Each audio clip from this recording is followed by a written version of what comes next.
Thank you. Right. Good evening, everyone. I'm Simon Jackman, Professor of Political Science and the Chief Executive Officer of the United States Studies Centre at the University of Sydney.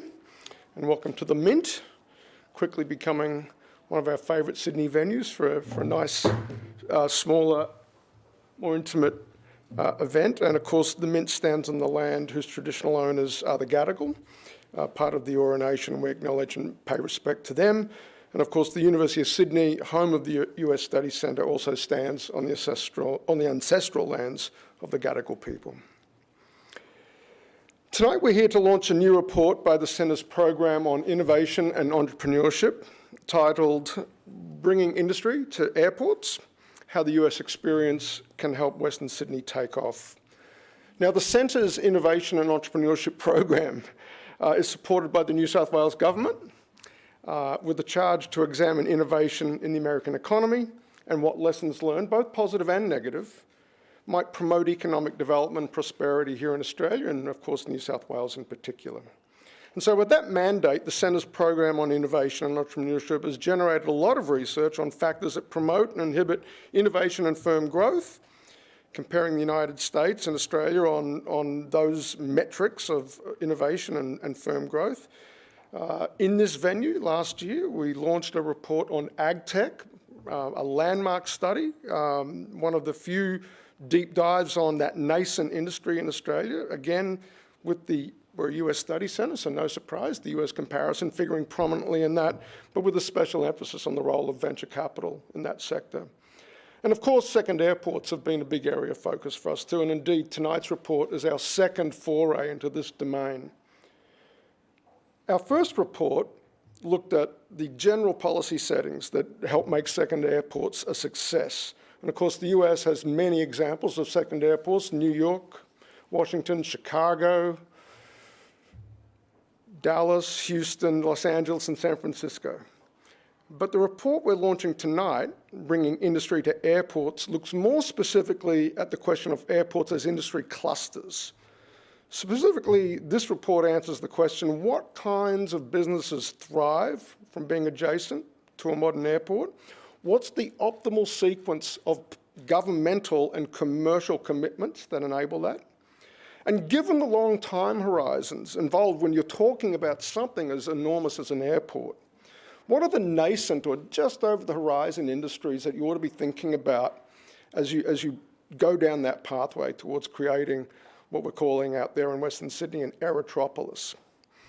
We're honoured tonight to have the Honourable Stuart Ayres, New South Wales Minister for Jobs, Investment, Tourism and Western Sydney, here to launch the report. And given that list of portfolios, it's pretty clear that Minister Ayres' responsibilities form something of a cluster themselves, centred on Sydney Airport being right at the heart of that particular configuration, that particular cluster of responsibilities. And of course, Minister Ayres has represented Penrith in the New South Wales Legislative Assembly since 2010, and Western Sydney has been part of his ministerial brief since 2013, so we're delighted to have the Minister with us tonight to help the US Studies Centre launch this report.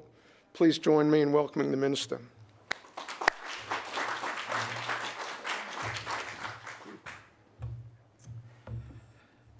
Thank you. It's good to be here. Good opportunity to blow out the cobwebs as a new portfolio. It gets allocated to myself post the changeover of ministers and the new government being elected. But for me, particularly when it comes to the launch of this report, it's a continuation of what has been almost a lifelong passion around making sure that Western Sydney has global access to fantastic jobs. And one of the big changes that's happened in the political landscape across, particularly out of Western Sydney, has been the change that the community has as it considers the long-term impact of a second airport in its community. I can say that when I first got involved in politics, the idea of an airport in Western Sydney was politically toxic. When I first got elected to Parliament, it was whatever the category just below toxic is. And we've since moved it over the last 10 years to be something that's seen as a strong and positive investment in the community that delivers not just an economic dividend, but also has the capacity to deliver a social one as well. And I think the single biggest shift, or that has allowed the community to change its mindset, its views about the benefits of an airport, has been its strong economic benefit. The opportunity to create new jobs, to create jobs of the future close to where people live. Not only am I the Minister for Western Sydney, or the Minister that's responsible from a New South Wales perspective around delivering that economic benefit in the area around the airport, I'm also the person who lives closest to the airport site. From my front door to the front door of the airport as the crow flies is probably about 4 kilometres. So I drive past that airport site every single day.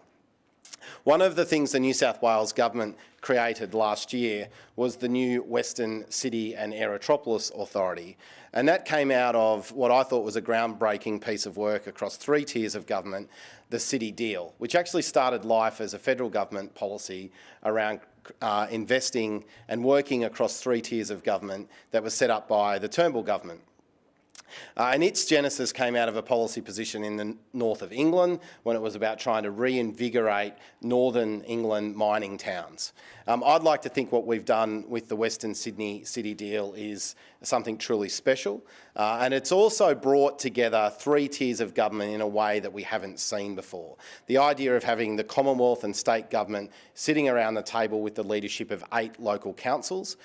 Most of my colleagues thought I was crazy when I proposed this idea that we could actually make this work, but we now meet every quarter, almost monthly general managers are meeting. We have 38 key deliverables across the City Deal, and one of those was the establishment of the Aerotropolis Authority, which we now have in place. The chair of the Aerotropolis Authority is Jennifer Westacott, and one other notable member, considering what's been put in this report tonight, is the former Chief of the Defence Force, Air Chief Marshal Mark Binskin is also a board member. We've got other members across different sectors that are represented on that board, and Sam Sangster, the former CEO of Health Infrastructure, has been set up as the CEO for that Aerotropolis Authority. And as I was reading through parts of Justin's report, one of the things that really stood out for me was the need to make airports attractive to industry, to really be able to create the clustering of education, of research, technology and new businesses around airports, because that is exactly the purpose that we set up the Western Sydney Aerotropolis Authority for.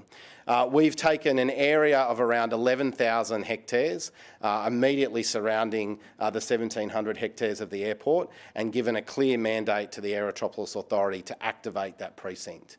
We've also seen a massive amount of public investment into infrastructure to connect the airport site, whether it's road and rail, driving that connectivity to make sure that the airport is well connected to already established economic centres like Penrith and Liverpool. So the Aerotropolis Authority is well placed to take some of the learnings that Justin refers to in this report. One of the other recommendations and case studies that's referred to, and I know you've got representatives from this sector on the panel, is talking about the way in which agriculture and AgTech and intensive agriculture can really be enhanced by the establishment of an airport in outer Western Sydney. And if you think about the change of communities in this part of Sydney, it's really a circle of life in many respects. A lot of the land use that took place in this part of Sydney was market farms. It was small farms that produced small amounts of food to largely feed Sydney. And now as urban development has taken place and modernisation of technology, types of urban development has changed, those market farms have been pushed out and the land use is changing.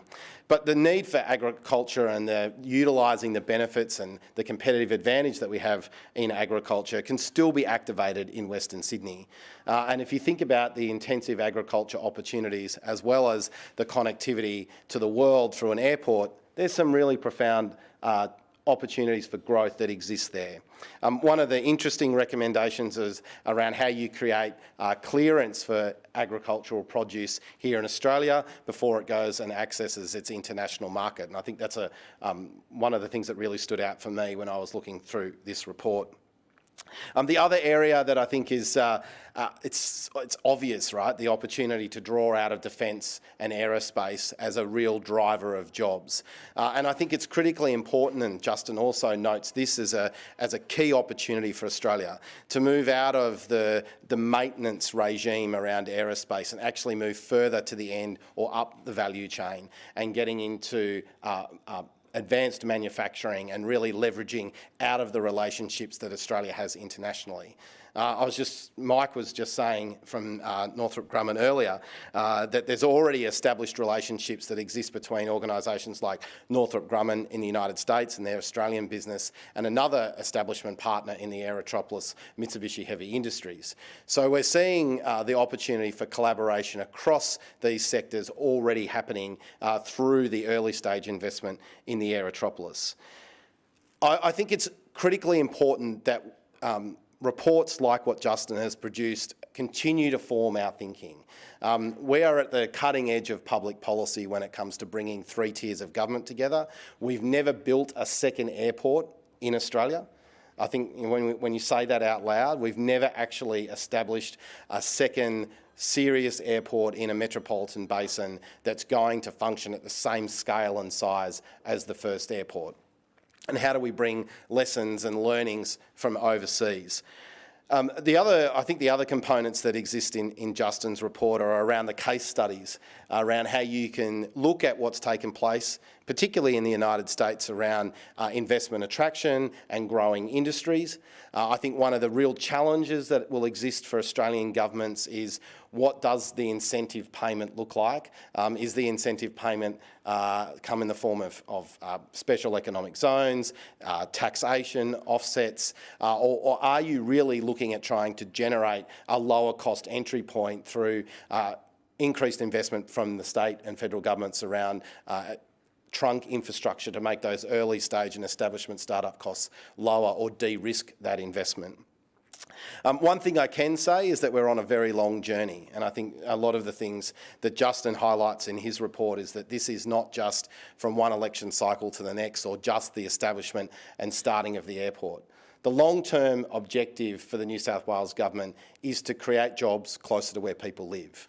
And if we're thinking about a public policy investment that's going to go 20, 30 or 40 years into the future, we can't just be thinking about the creation of jobs that exist today. We have to be thinking about how we set up that precinct to be able to create jobs into the future. The convergence of research and education, public policy to drive investment, and genuine land use planning that creates a precinct that attracts industry around an airport is the sole focus for me in that Western Sydney portfolio through the Aerotropolis. And Justin's report highlights many learnings from a market, the United States, that has done this many, many times before, some good, some bad. Justin, thank you very much for your work, and I look forward to hearing more through the course of the night.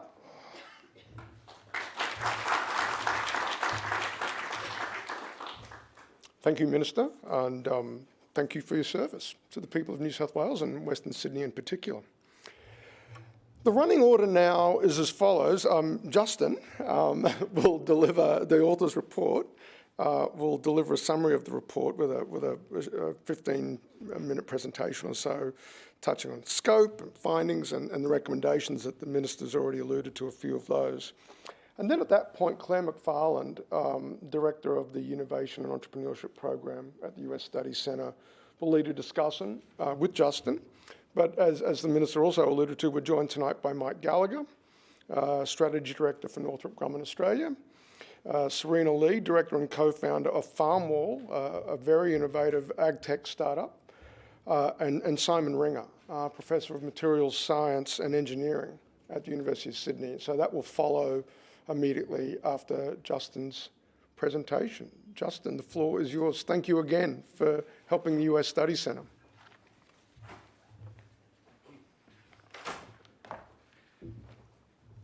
Well, thank you, and thank you, Minister. You stole a lot of the good content from the piece, so you're going to hear this all again. But it's good to see not only a Minister who's clearly read and been briefed on the report, but obviously it didn't come as fresh thinking, and clearly a lot of the contents had already been thought about by the department and by its predecessors. So, and I think this is one of the points that we make in the report, is that actually the will of both the New South Wales but also the Australian government to make this happen is definitely there. And now what we need to identify is some of those lessons learned from the US, in particular because it's the US Studies Centre, about how to actually make it work. So, and this is, again, this is summarised in the key points, which is actually attracting the right companies to relocate or establish significant presences in the Badgerys Creek Aerotropolis, as it was called, will be challenging. And I don't think anybody doubts that. But industry attraction like this has actually long been a feature of the US, and some of it, as the Minister alluded to, is financial, especially dating back to the 70s. But also there are some other things around industry clusters in various cities around the US, and in a different model in Western Europe that actually can actually have some lessons for the establishment of the Aerotropolis here in Sydney, Western Sydney. When we looked at US industry clusters, we actually, the Brookings Institute have probably done the most advanced research on this. And it can actually be boiled down to something simpler than these 8 points, which is a triple helix, a sort of holy trinity, if you like, of research establishments, industry, and also government. So all those three parties working in tandem, which is really... but brought it down even further, and this is the Brookings Institute go into 8 points. You need that density of highly skilled workers, and this has been one of the challenges for Australia, because obviously the density exists in the east coast capital cities, and doesn't really exist yet anywhere else. But Western Sydney is actually the highest growth area in the country, and could have a population of over 2 million, depending on how you define it, by the time the airport opens. Focusing on a region's core competency. So some of the case studies in the paper look at some unusual things, such as the establishment of business jets as a very niche part of the aerospace industry in Wichita, because actually 3 of the largest manufacturers of private jets were in Wichita, so it actually made sense to pool their resources in one area. And finding those niches will be a key part of the success of Western Sydney Aerotropolis. Number 3 is in ensuring a research culture. This goes back to that role that academia and university has to play in actually providing the right graduates for the jobs of the future. I mean, we were talking to Mike earlier, and he was saying that as Northrop Grumman moves to the next stage, they need very, very smart people, but they need the right sort of smart people with the right qualifications. And this is where particularly, look at some states in the US, North Carolina, with the Research Triangle Park, regenerated a previously, so South Carolina was in the 50s, the second poorest state in the Union, and declining. And so the governor then actually created a research triangle between 3 of the universities, and put incentives to encourage people like IBM to that triangle because of all the graduates. So they had the universities, they didn't have the jobs. Number 4 is build the business capabilities. So this is encouraging business to actually have the right building blocks to capitalise on those skilled people. So these are sort of cascading down. Ensuring demand for the region's products. This is the core capability of people like Austrade, to actually, when the products are built in Australia, to actually ensure that they're marketed in export markets, to ensure that there is actually that double side of supply and demand. Access to funding. This is, as I'm going to touch on later, one of the key areas where the US is probably exceptional to other parts of the world in its prolific but also open use of subsidies at a local, state and federal level, which Australia has a patchier response to. Infrastructure provision, this point 7 is actually where the state and federal governments should very definitely be commended, because these are the building blocks that have been put in place from day one of Badgerys Creek, which is ensuring that all of the road and rail provisions are there for high volume export.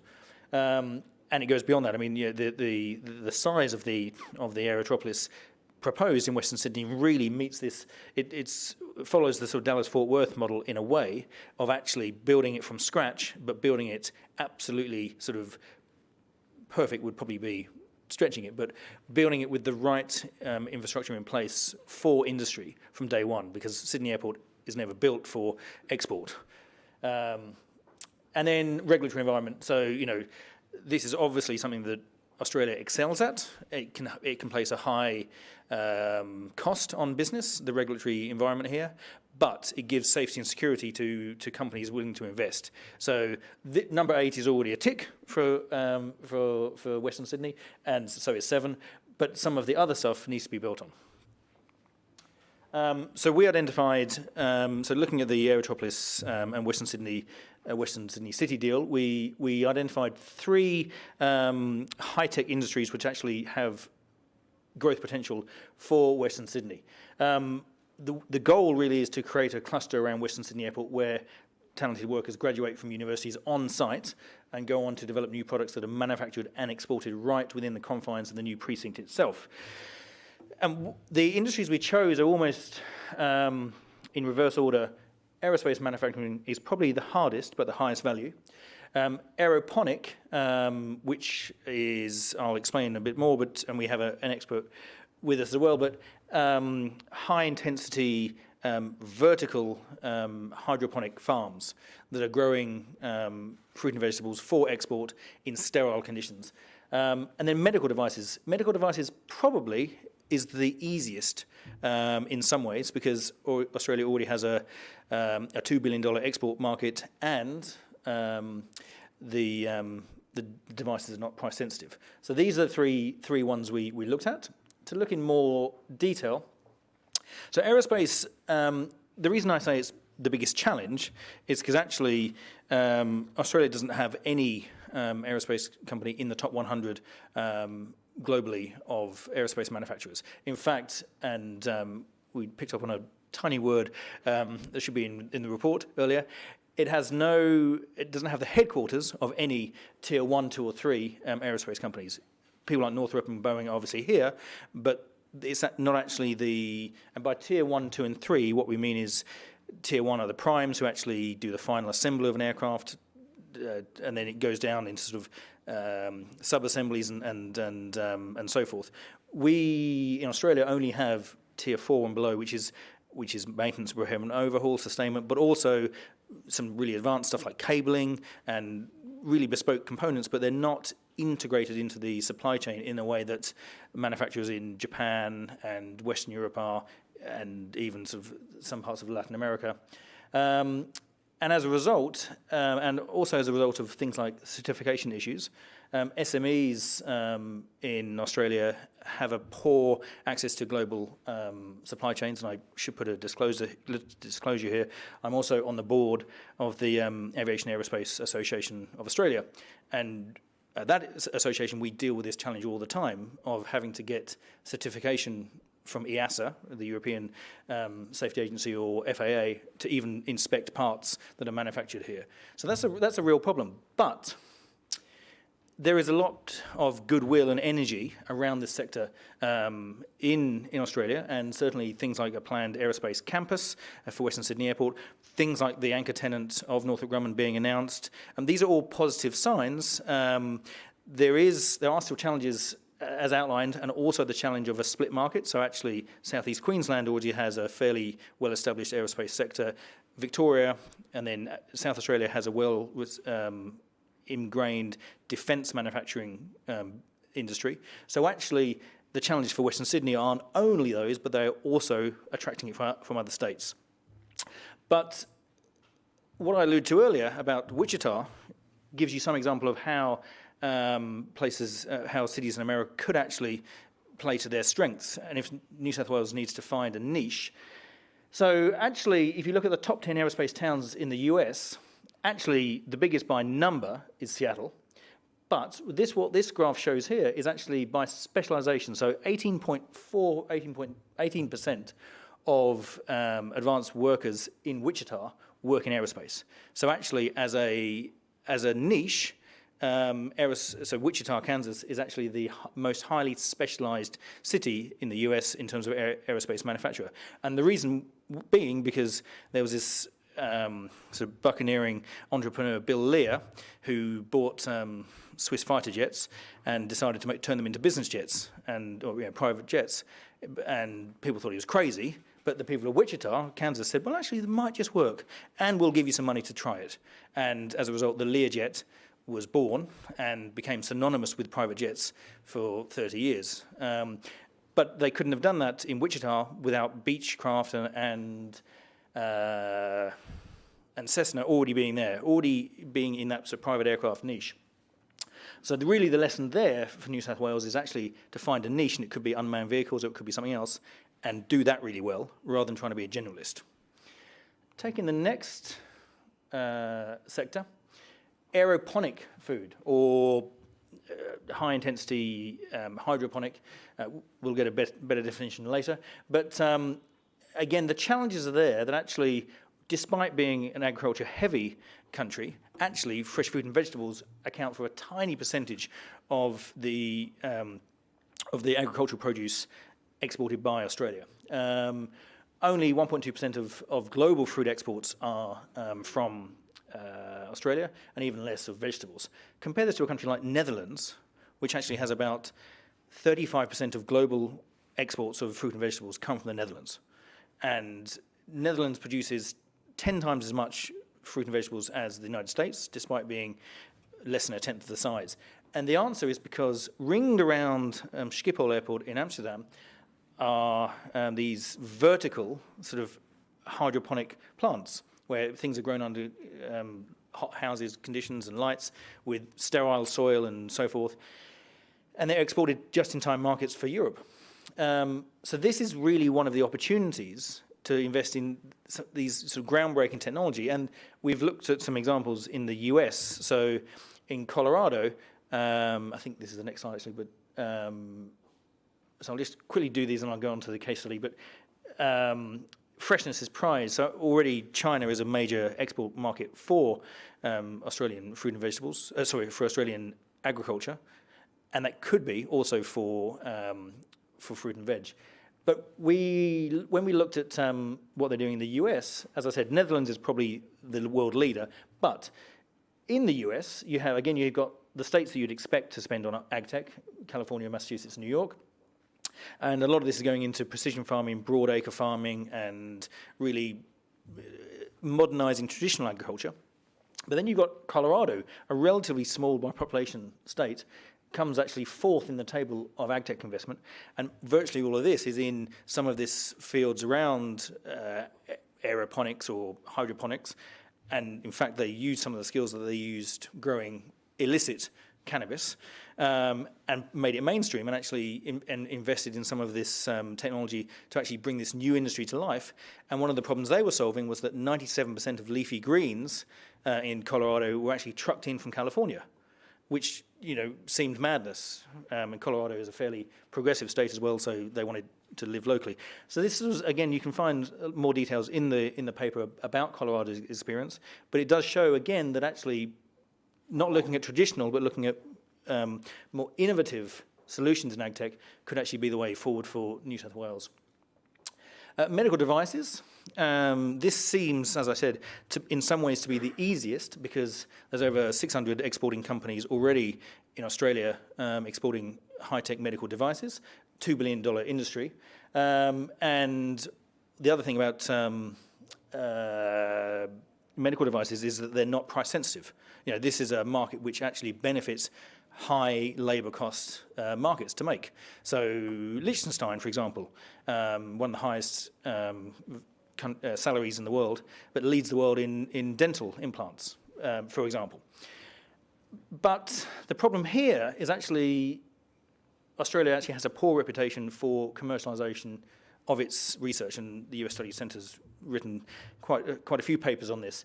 In terms of punching below its weight, Australia sadly does. Lots of things are actually invented here, and the CSIRO is sometimes referred to as the patents graveyard, but virtually nothing is ever, not virtually nothing, but the rate of commercialisation versus invention is poor.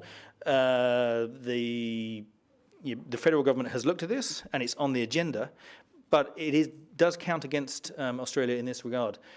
That being said, there have been some very significant things, medical devices invented and patented here: cochlear implant, ultrasound scanners, bifocal contact lenses. So invention is possible, but versus the rest of the OECD, Australia has a poor record in R&D spending even by companies. So it's just not ingrained in the culture in a way, but that is more of a federal issue than state.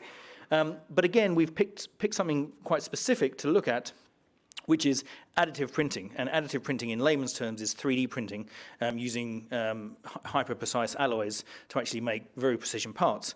And this is used in defence for printing bespoke parts on the battlefield. But actually, some of that's translated from aerospace, again, into medical devices. Because actually, sometimes in medical devices, you need one-off, unique parts to fit someone's body. And again, these have to be produced in ultra-sterile, ultra-complex conditions, but they can be exported right away. I mean, there's already companies in Melbourne, backed by GE Aviation, that actually export bits of skulls and stuff to hospitals in Europe, which are built to demand, but they're very time sensitive. And again, there's a role here for the federal government in actually ensuring that, again, the US leads the world in actually trying to regulate some of the trade in these medical devices printed by additive printing. Australia could follow that lead, and then the establishment of some of these 3D printing plants in Badgerys Creek for rapid export could actually take place. But again, there's some regulatory hurdles to overcome. We looked at, so in looking at the benefits, we looked actually at Minneapolis, which in many ways is kind of un-American, in that many of the founding fathers of Minneapolis are Scandinavian, and they have a much more Scandinavian approach to business in terms of giving back and sort of social cohesion. And one of the companies we looked at was actually Medtronic, and its problem was, how do we ensure that our workers are fairly paid and that their workers actually gain from that we gain as a cooperative in the work that we do. So, and they went on to be the world's largest medical device manufacturer. They invented the pacemaker, and then lots of associated things. But the lesson for Australia is that you don't have to sacrifice low pay for export opportunities. And if you look at what's happened in Minneapolis, is that you have medical devices being the fourth largest, so Minneapolis is the fourth largest centre for medical device manufacture in the US, but actually there are all of these indirect jobs created by the sector, even in things like jewellery manufacturing, which actually uses some of the same precision parts. But more obviously, there are things like plastics and production technology. All of these jobs all come because the conditions are right for medical devices. So that's the report in some summary. But the surprising thing that we found, which the Minister did allude to, is in the US is the openness to talk about subsidies. I mean, there was actually a bidding war, as you probably read, to have the second headquarters of Amazon. And in the end, Virginia ended up stumping up $750 million, which was all public and above board. And this attraction through government funds, job buying or pork barreling or whatever you want to call it, depending if you want a positive or negative slant, is commonplace in the US. And in 1976, Volkswagen were looking for an overseas plant, and Pennsylvania actually bid essentially $100 million in tax breaks to acquire the Volkswagen plant. And then this led to a trickle effect of other foreign automotive manufacturers actually seeking and getting similar deals from other state governments. And what this table here shows, and we've got a longer list in the paper, is the quantum, really, of some of these deals. Now, some of them are fairly uncontroversial, leaving aside World Trade Organization, Boeing, for example, receives an enormous amount of subsidy through through over 1,500 different awards. But that does actually deliver quite a big bang for its buck in terms of job creation. And then there are some others, like number 9, Cheniere Energy down in Louisiana, which actually are probably more contentious in the number of jobs it created versus the amount the state government actually had to pay. And we go into some detail in the paper about some of the pitfalls that Rhode Island is another one that did a spectacularly bad deal. But it is still much more prevalent and much more open in the US, and I suppose that's kind of one of the main things that we found. Again, the Minister has stole my thunder and has already said the recommendations, but I'll go through them again. So yes, this pre-clearance work, so in the export of agricultural goods, this has actually been trialled by New Zealand to try and get stone fruits actually cleared for customs at the time of picking. And that's a trial that New Zealand has, and Australia's looking at something similar for South Korea. But actually, it's within the federal government's remit, and they've looked at this in Toowoomba in Queensland to pre-clear beef. That's a trial which hasn't yet taken place, but is being thought about. By there are barriers in the way of various countries put up photosanitary requirements as a proxy for trade barriers.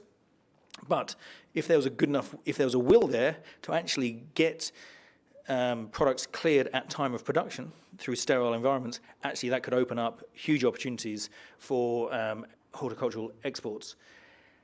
The next recommendation, which I think I touched on earlier, is this work, again at a federal level, around ensuring that global guidelines for medical devices, that actually some of this new pioneering work around additive manufacturing is actually that Australia is one of the pioneers in passing Therapeutic Goods Administration, passing some regulations and guidelines which then allow those goods to be exported.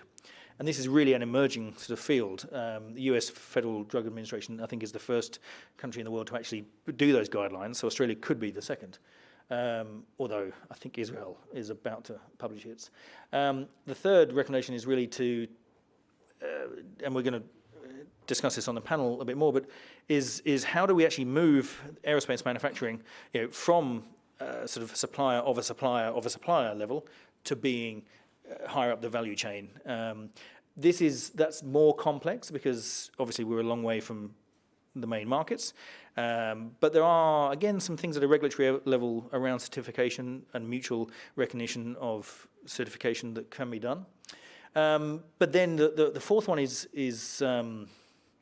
trickier really, which is that last point about subsidies. There is an expectation, especially in US firms, to kind of show me the colour of your money, and this is really at the state level, so how do we make those deals either more explicit or even if they're done behind closed doors, which is more likely the case in Australia, how do we ensure that they are globally competitive in order to attract, and that could be land tax write-offs, it could be payroll tax write-offs, whatever that combination is. We need to make sure that New South Wales and Australia is competitive. And that is it. So you don't need to read the report now, but if you do, you will have a copy.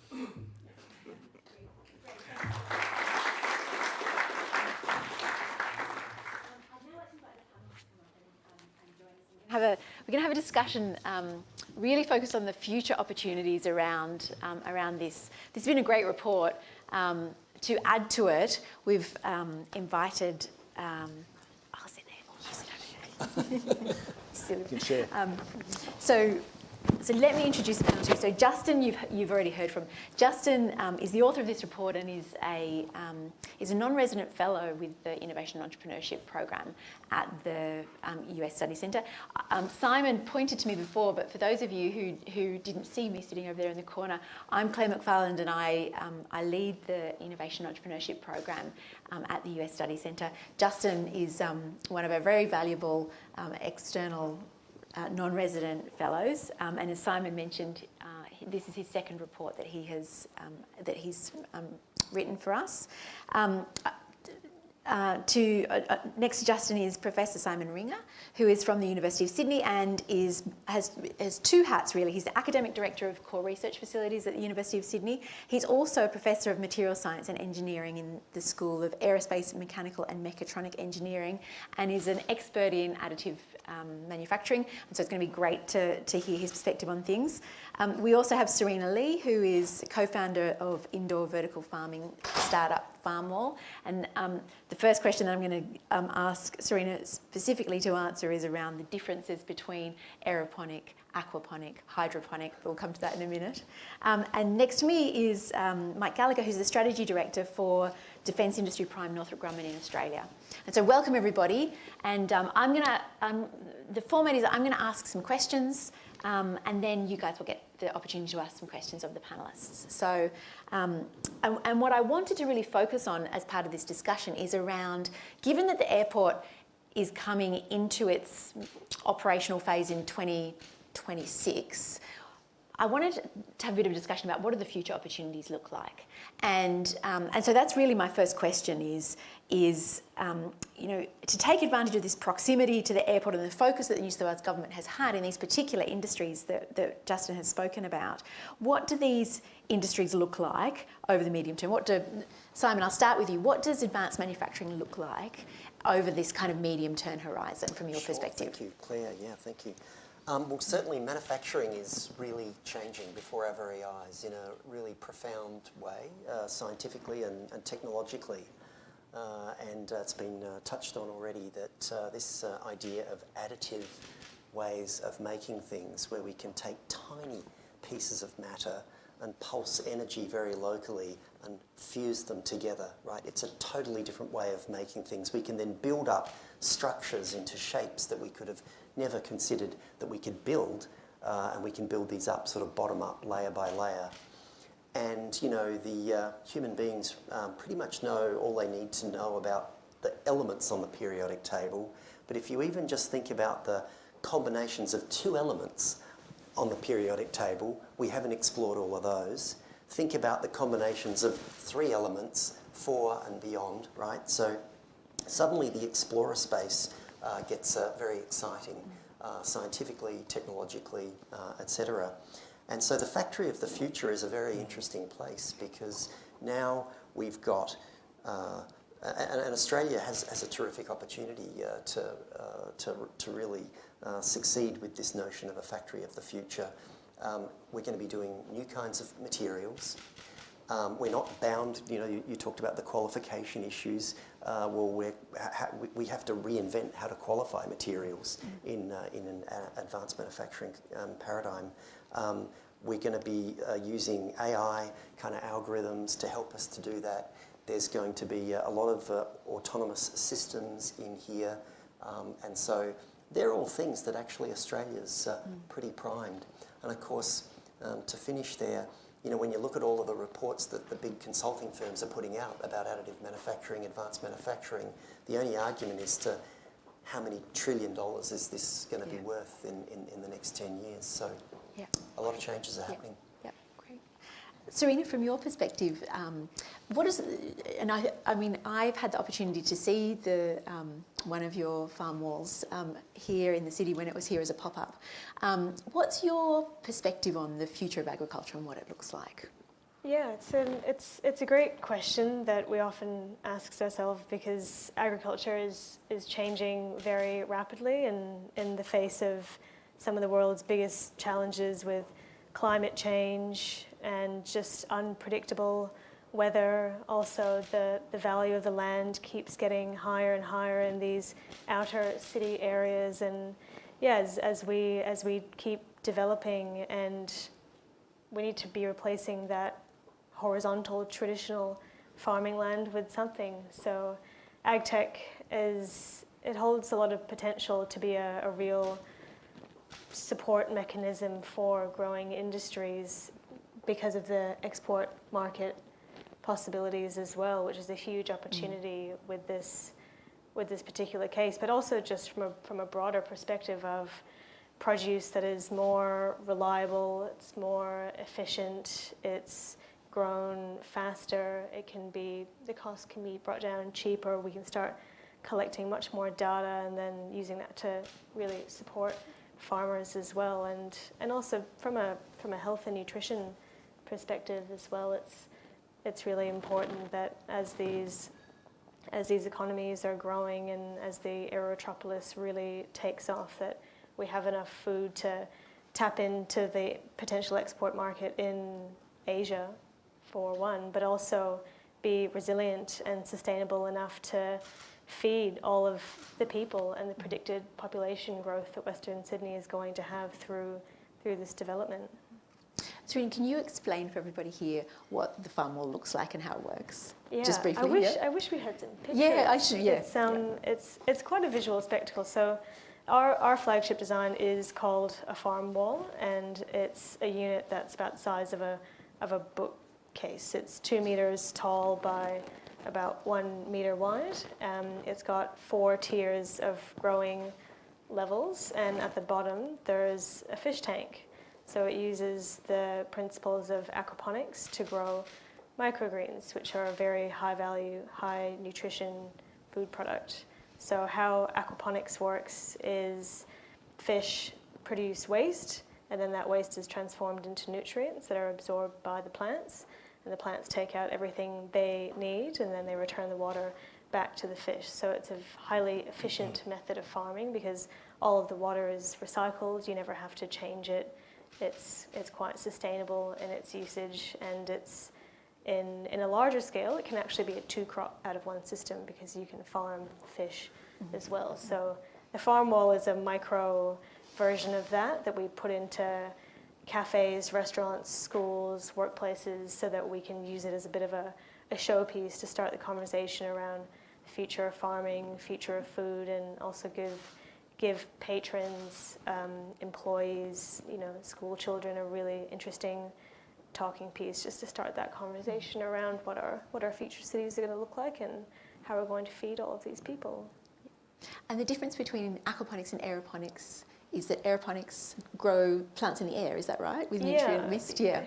I wasn't sure if the push for aeroponics was because of the Aerotropolis, and there was a bit of an intentional link between there, but so aeroponics is when you grow plants with mist, so you don't use soil or any aggregate medium.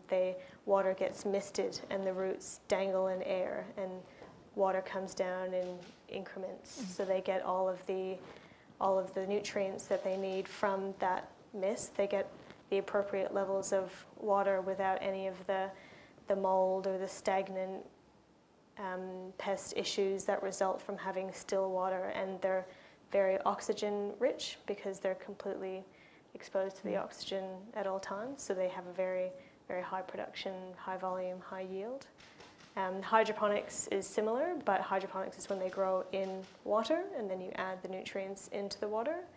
And aquaponics, as explained before, is a combination of aquaculture and hydroponics into one. So it's a mini science lesson. That's great. Thank you so much. Mike, moving on to you, we've talked a little bit about the challenges around aerospace and defence, but from your perspective, what does the future look like? I think really for us, we're looking in a more broader defence context, and the pure aerospace element is really going to be driven by demand. And if you look at the programs that have been awarded by government in recent times, the major platform programs, we've got ships, we've got submarines, we've got F-35s coming on task.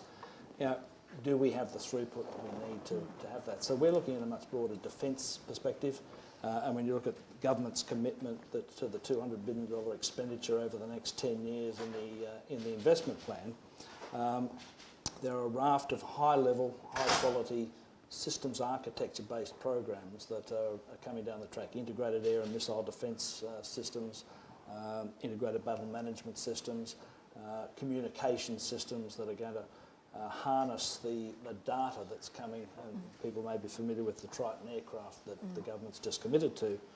The amount of data that aircraft is going to be able to produce, we haven't yet fathomed how that's going to be managed, how the information is going to be disseminated. So these are the sort of challenges that we're looking at in the future. and how do we break that apart? But that said, we do produce a small aircraft called Firebird, which is the baby version, for want of a better term, of something like Triton. But the interesting one with that, it's an optionally manned equivalent. So it can be autonomous, it can be manned. I don't know many pilots that want to sit up in the air for 14 hours, but good luck to them. But, and there's a real opportunity into the region, a strong interest where those countries that can't afford a Triton or don't need the capacity that Triton can offer. And so we are actively looking at the possibility of manufacturing that in Australia. Now, that could be a reinvigoration of the aerospace industry to some extent. We also support pretty well all the non-jet aircraft for Air Force, and that's currently done out of RAF Richmond and Amberley in Queensland. So we're trying to harness that energy and use the Aerotropolis as the feed for that raft of capabilities. And so we're going to need a lot of smart people out of that system. Yeah, and I'm going to come back to the need for smart people shortly, because it's one of the kind of enduring issues, I think, not just in these industries, but more broadly. But Simon, I wanted to ask you, back on the additive manufacturing, the report talks a bit about the opportunity around medical devices, but there are so many possibilities around additive manufacturing. What are some of the other areas that you think are possibilities for in this airport context? Sure, right. Well, yeah, biomedical, very exciting, no doubt. But if we just look at following actually on from Mike's point there about this opportunity for reinvigoration, today's aerospace industry in Australia, there are 900 plus companies, 14,000 people working in there, and it's true where the tiering is, but that's a $4 billion turnover annually, and it's about a 25% export orientation. So then when you look at the industry reports, so just in the business of aerospace itself, where Airbus is saying that the aircraft industry is going to probably double every 15 years or so, that works out to be another 35,000 planes in about another 15 years. That's a lot of metal and composites and everything else flying around up in the sky. Little kind of cities almost, little mini towns flying around there. So there's a terrific opportunity for us to move up that tiering and up the value chain. Because, as I said in my earlier remarks, manufacturing's changing. It's a whole game changer. And the classic Australian narrative of, oh gosh, there's a tyranny of distance here, there's high costs of labour. Well, no, there isn't actually. In additive manufacturing, the labour piece is equalised, and the distance equation is all different as well. So aerospace itself, I think, is a big opportunity for Australia. Our oil and gas industry, our mining industry, fabulously profitable kind of industries, and the work that we're doing with GE Additive at the university is also targeting those industries as being ready for a kind of a complete makeover in the way that they do maintenance, repair, overhaul. Yeah. Yep, great. You mentioned the export opportunity for aerospace. One of the things that strikes me, Serena, about and one of the things that comes up in the report is around the export opportunity around the leafy greens. Is that an area that you see as an opportunity into Asia for an organisation like Farmwall, or is it beyond where you're focusing at this point in time? Do you see it as a future opportunity? At this point in time, we're not focusing on direct exporting because what we do is we bring the freshness to the end user through the farm wall, which is our infrastructure. But interestingly enough, we designed our business around the problems surrounding logistics that microgreens suffer from. Because for those who don't know what microgreens are, they're the very small baby greens that are often garnished on your plate. They kind of look like vegetable confetti. They're super high nutrient, up to 4 times the nutrient density than their fully grown counterparts. But all of this nutrient density is lost after they're cut. They don't store well at all. And when they're transported, they come in these plastic pots filled with soil, and then plastic wrapping around them, and then there's the cost of storing them in the freezer, and then when they're cut, they also just perish within a number of hours. So having that direct access from an airport straight into Asia, where you can actually have the microgreens that we grow, this is all just hypothetical potential for the future. 2026 we're talking. Yeah, 2026, not that far away. Where they're still actually sown in the growing medium, selling those trays directly, having them in the kitchens in Singapore 34 hours later and having the chefs use them, and then the sort of brand equity that Australia has from the fresh produce that we do have, that, you know, places like Singapore and all over Asia already really harness that. There's a huge opportunity to really take that logistics problem solving to the next level if we do get into the export market. Yep, great, thank you. And speaking of export opportunities, Mike, from your perspective, you know, one of the things that I noticed that Northrop Grumman Australia has recently entered into is an agreement with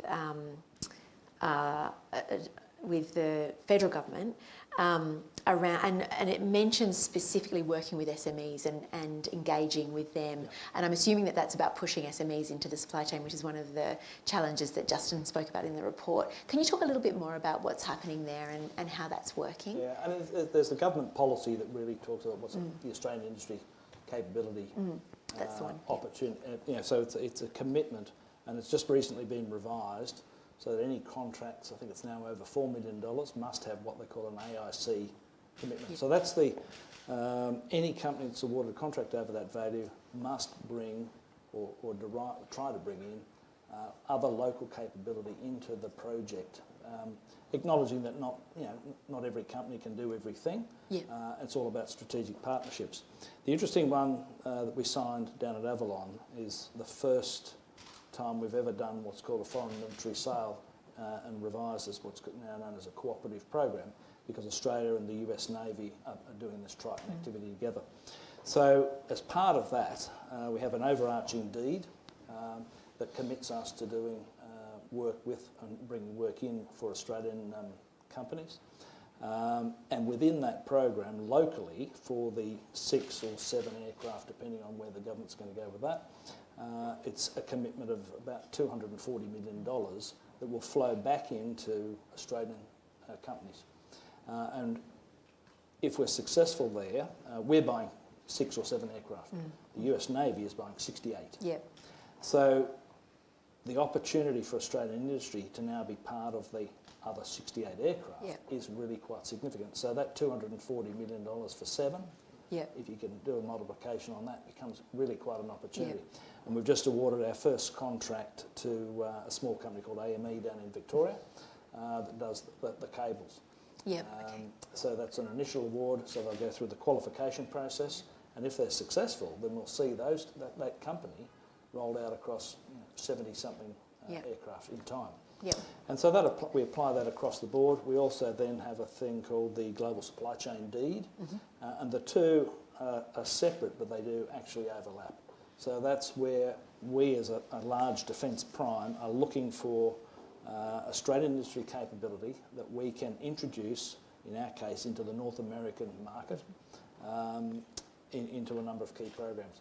The key, a big one for us at the moment is a company out of Bankstown called Quickstep, and it's absolutely astounding what those guys do in the way of composite production, and they're doing, I've forgotten how many component parts for the F-35. And that's going to go over the life of the program. It's a significant opportunity. So that's the sort of way we approach it, but it doesn't stop at the quick steps. We're always looking for new partners. It strikes me that this kind of, and I don't know whether it has been a shift in policy, but that this shift in policy has made everybody kind of reassess how does that benefit the local businesses, and how does that then push into those global supply chains, and that benefits not only the Australian organisations and the Australian economy, but it also benefits the defence needs of the US. It does, and the good thing for us too is we look at what else can we export. We talk about doing the systems integration. Australia being a much smaller enterprise from a defence perspective, I mean, our defence force is smaller than the US Marine Corps in real terms. So we can be more agile. So we have to be more agile, we have to be smarter, we do things entirely differently, and that's the exportable part that the US hasn't considered. We haven't got the ability to throw people at the problem.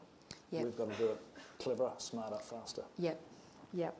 And I want to come back to that question as well, because it's and maybe we'll start with that now, because that one of the enduring challenges that we hear about at USSC from a range of industry partners is this issue of getting the right skills and the right skilled people. What are the key skills that you guys have identified as the gaps, and what's the opportunity? And then I want to come to you, Simon. What's the opportunity to work with universities to meet those kind of needs and fill those gaps? Well, the key skills for us, are really at the top end of the engineering. The software engineering to achieve that, the systems architecture. There are a number of programs that Defence has got coming down the track that are, if treated in isolation, will have individual architectures, and the ability to support those individual architectures is extremely challenging. So they're looking for a more holistic approach, and that's going to require a different level of thinking, and that's where we are collaborating with the likes of our Defence Science and Technology group for sure. But we already have existing scholarships in place with a number of universities, looking at everything from quantum computing through to autonomous systems, and then we have grants in place with I think 6 or 7 universities on an annual basis, where we're promoting people into engineering. So it's all STEM-based considerations as we go forward. So do you want to pick up on that, because it strikes me that there's this challenge faced by universities, and in the context of this particular piece of research, the need, as Justin had mentioned before, to bring together government policy, universities and industry is really critical. It's one of the areas that I don't think we do so well in Australia consistently, and it'd be great to get your perspective on that, because it's heartening to hear from Mike that's working from Northrop. What's your perspective kind of more broadly? Yeah, well, I mean, certainly Mike's company, Northrop Grumman, have been really reaching out fantastically in that space. But I think this is something that the universities in Australia really do take very seriously.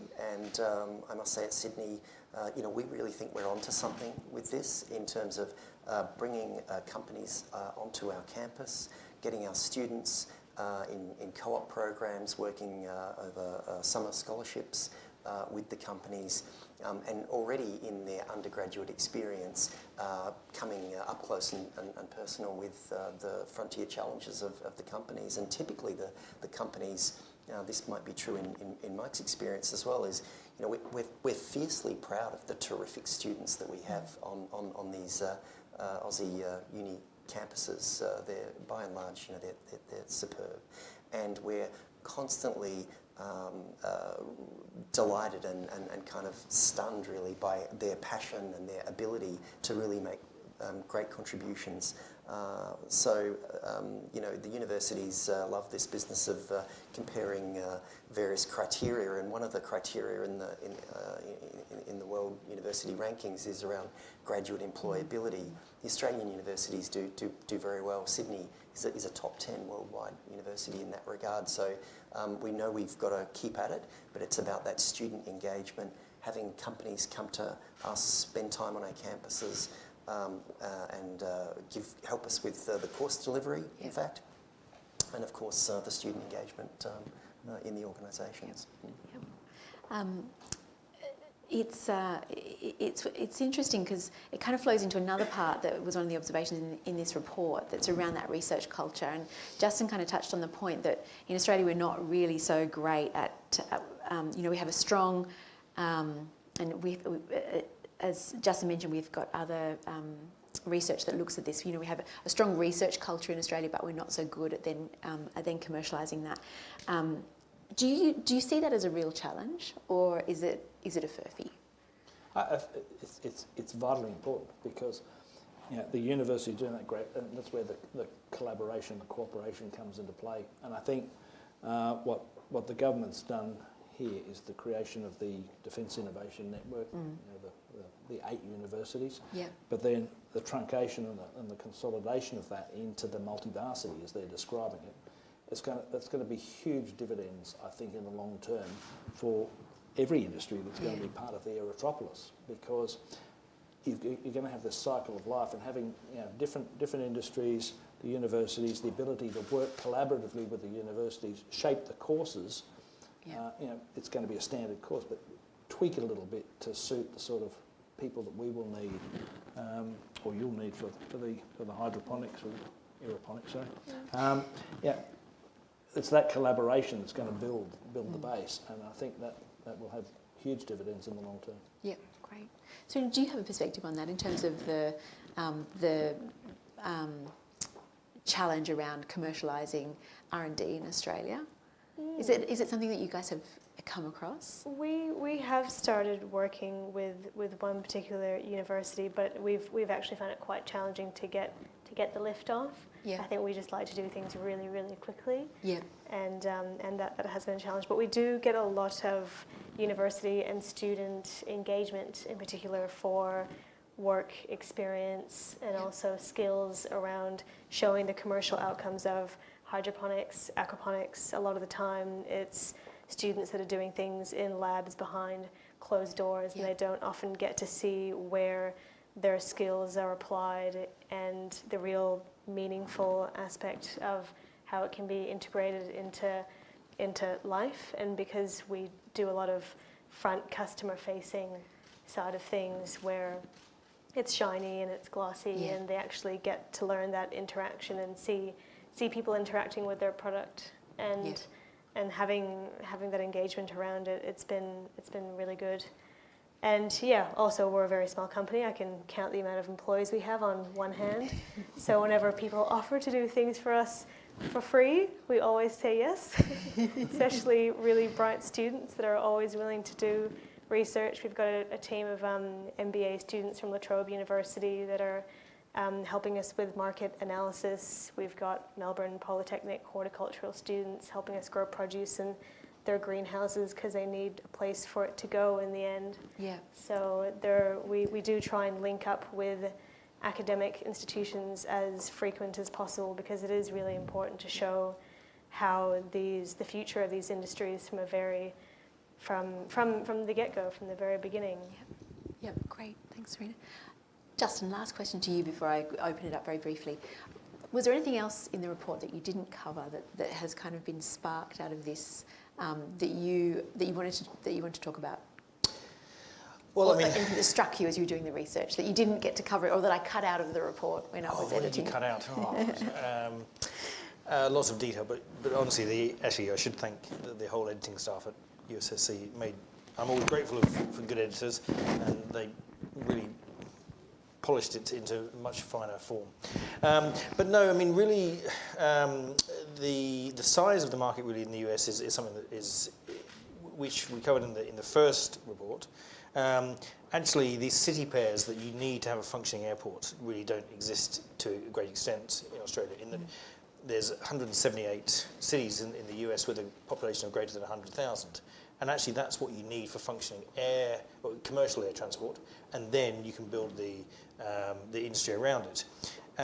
Whereas in Australia, basically, you've got the capital cities plus Townsville, plus even if you include New Zealand and New Caledonia, you've still only got 12 cities of that sort of size, which actually makes the air transport industry more difficult to sustain, even without the addition of industry. And I think that is something that probably doesn't need to be downplayed, because the reason why state governments in the US have attracted industry to airports, some of them are clear-cut cases, like when they built new airports in Chicago. There was a political move by the mayor of Chicago at the time to actually create industry around the new airport. Similarly, in Dulles in Washington was almost a white elephant for years, until some federal legislation around noise actually and forced all the West Coast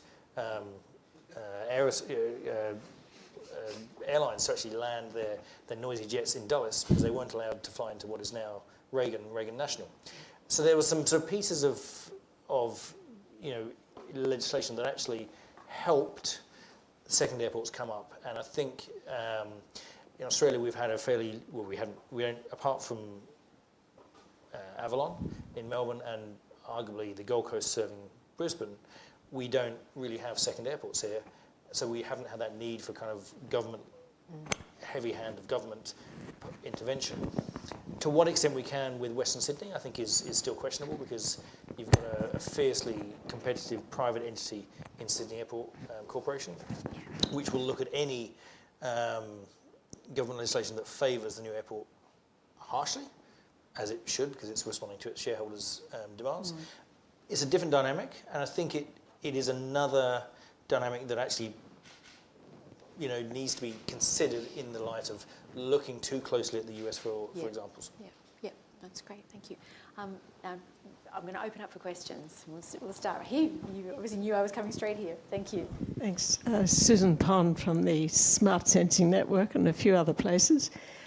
Mainly focused the panel discussion on aero, but it is an aerospace industry. So I wondered if panel members could comment on the opportunities for space in the Western Sydney aerotropolis. Yeah, I was going to break up aero and space. That's definitely a question for you to start with, I think. Northrop Grumman acquired an organisation, a large company last year called Orbital ATK, which covers everything from outer space to little tiny bullets. We also do the James Webb Space Telescope, which is going to replace the Hubble. And we're now bringing those new folks that have been integrated into NG into Australia. So that they have traditionally done, they've done Optus C and Optus D satellites. They've just come up with the new, what they call the MEV, which is the new power pack that will inject itself into an existing satellite and extend the life. So it's we are definitely looking at the opportunity for doing satellite type work in Australia. And we've had those discussions with the government already as to the sort of facilities that we would be looking at.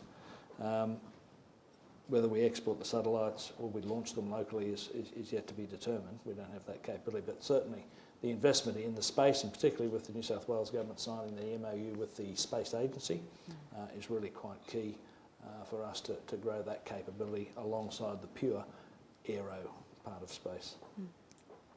Do you want to add to that too, Simon? Sure. Well, I mean, certainly, the business opportunities are there, and if we can move beyond, tiny little CubeSats and have decent-sized, washing machine, refrigerator-sized satellites, Australian satellites in orbits, where we can do hyperspectral sensing, apart from the defence piece that would be there. Bushfire monitoring, the ecological monitoring, the agricultural data that would gather for us is transformational. So I mean, every time I've seen these business cases put out, they look pretty compelling, and I think it's going to happen, and it's just a matter of when and which bodies are going to capture the opportunity. I'd also point the audience to a piece of research that came out of USSC last year that looks at the opportunity around space and does pick up a little bit on Western Sydney. Did you want to add to that, Justin? Sorry. That you reminded me that was something you cut out of the report. I did, yeah. I'm sorry.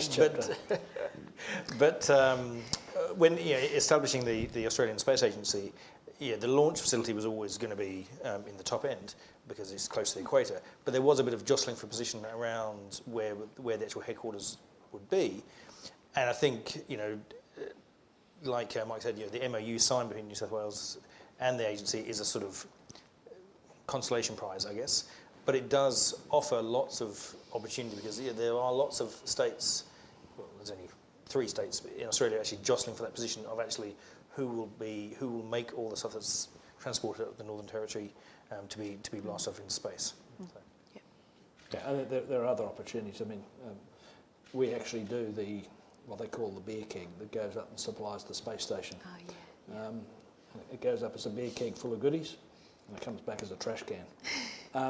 because all the rubbish goes in. But it actually has a 1-year life cycle that can be, unless we bring it for re-entry, it can go into another full orbit.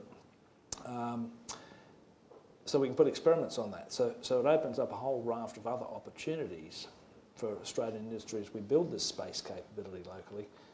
Everything from school kids to universities to get their experiments up into space. Can you grow leafy greens in space? We should try it. I was going to suggest that, aeroponics in space. Yeah. So it's a good way for us all to join forces. We We were looking for the common link. You'll hopefully get some results from them because you're not going to get it back. Vaccines is one of the things I know that they're looking at developing in the space context, which is interesting. Sorry, I saw another hand up over here. Yes, thank you. My question's addressed to Justin. Thank you for this report, Justin. My question is quite simply, who is it, aimed at?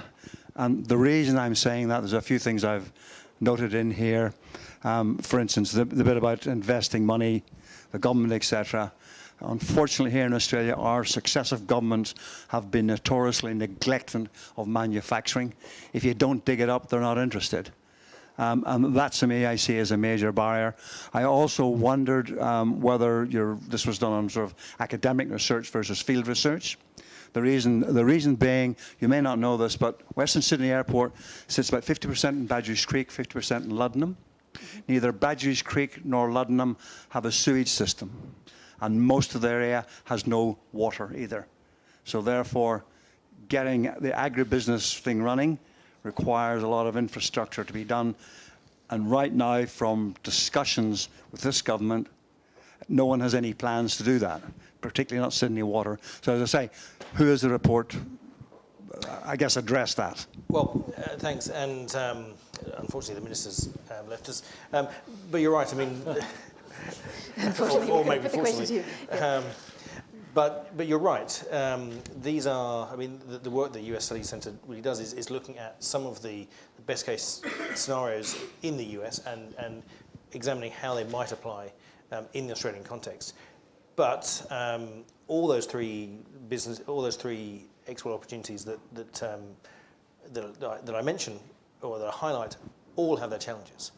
And I think I graded them kind of from hard to easiest.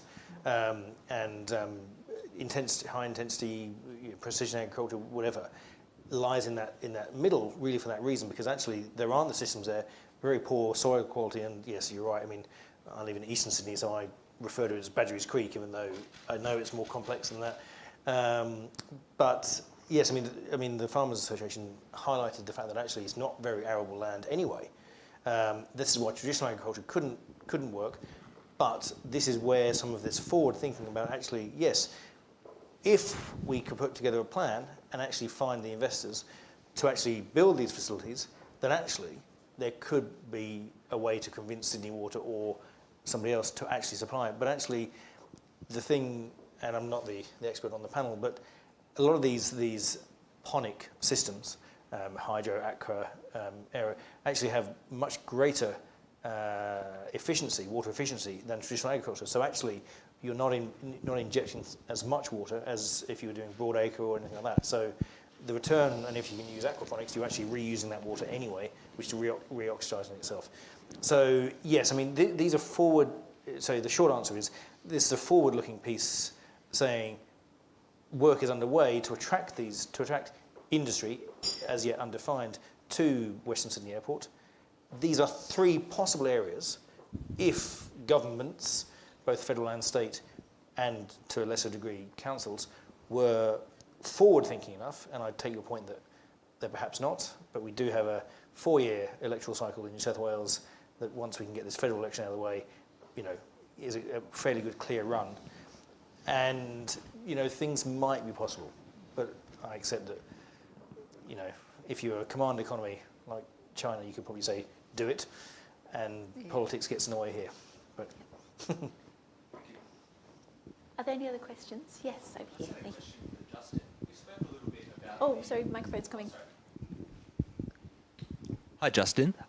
You spoke a little bit about the competition between states for subsidies. Can you just talk a little bit about the experience in the political economy of those sorts of subsidies in the States? I know, for example... In the US or...? In the US, yes. So I know, for example, there was quite a lot of blowback for the subsidies that were given to Amazon in New York, and whether there's a way that you can sort of de-risk it for the public. Yeah, look, I mean, it's the Amazon one was very high profile. It captured the imagination. It was, you know, high. It was running in the press a lot. Plus, there's obviously a dispute between President Trump and Jeff Bezos, so they kind of had a personal element as well. And you're right. I mean, the New York state government in Albany did actually reject part of the proposed package, and in Virginia they passed it holus bolus. But there were some more interesting ones, if you leave Amazon aside, which is high profile, like Nike in Oregon. Actually, they allegedly used a tactic of saying that Nike wanted to relocate out of Oregon and find corporate headquarters elsewhere, and the state government in Oregon actually gave golden handcuffs and kind of matched the deal that I think Illinois was offering, and actually matched it and bettered it. And to the citizens of Oregon, this was seen as a very good deal because they had huge sort of pride in Nike as a brand being headquartered there. So it all gets quite mixed up in politics, as you'd imagine. The last paper looked at specifically the dailies in Chicago, father and son, who ploughed lots and lots of money into